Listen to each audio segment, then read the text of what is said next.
Hey guys, I'm Tait. I'm a student at the University of Wisconsin-Madison, and today I'm going to share with you a few tips on how to practice duck calling and how to get better at it.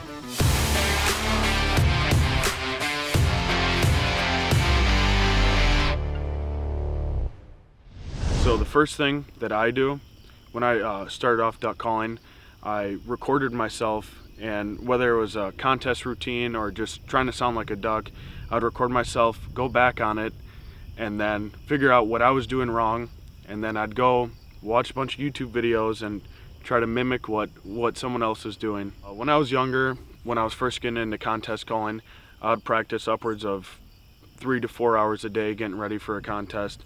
Now it's more just a tune-up before contest, a few weeks before, getting used to it.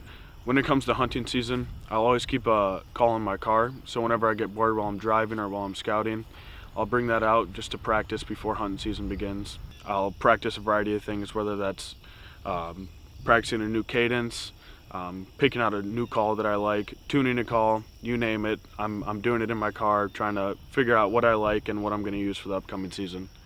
So when it comes to practicing, one of the biggest things I like to do is practice different sequences while I'm in the car. And I'll just give you a quick run through on what I like to do. So here's a little bit of a greeting call, and I'll transition into a different sequence.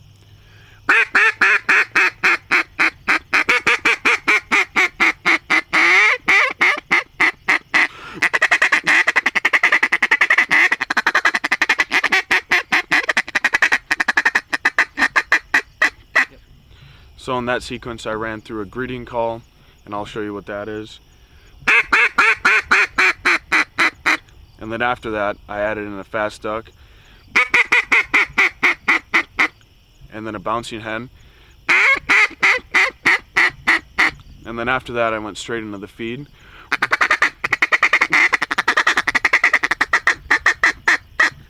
And then in my feed I added a few ducks, quacks, and all that, so I'll show you a little bit.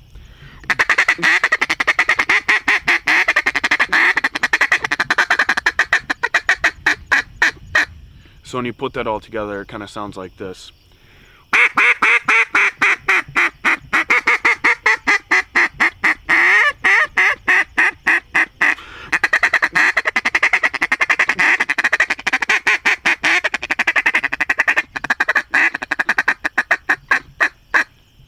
For those of you who are wondering, I'm using an RM call.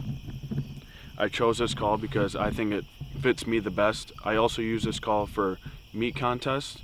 So those are contests that you're actually trying to sound like a duck rather than Main Street. So I'm just going to give you a few more tips on how to hold your call and how I like to do it. Where the insert meets the barrel here, you can see right here, I like to put my inside of my hand right up against that. I feel like that just gives me a little bit more control in the call, and I feel like that gives me the ability to do all the notes that I want.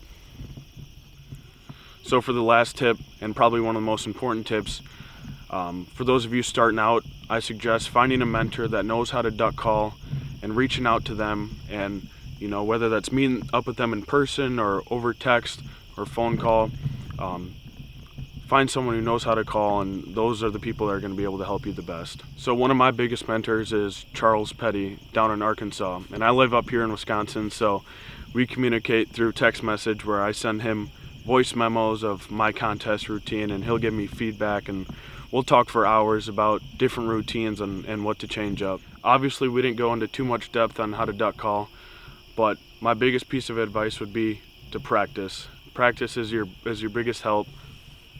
And so the more you do it, the better you're going to get at duck calling. Lastly, another piece of advice would be to find a mentor, someone near you that knows how to duck call, or reach out to someone on Instagram, and more than likely they're going to be able to help you out. Thank you guys for watching this video, and if you guys want to get into duck calling or duck calling competitions, feel free to send me a message at mason.tait on Instagram.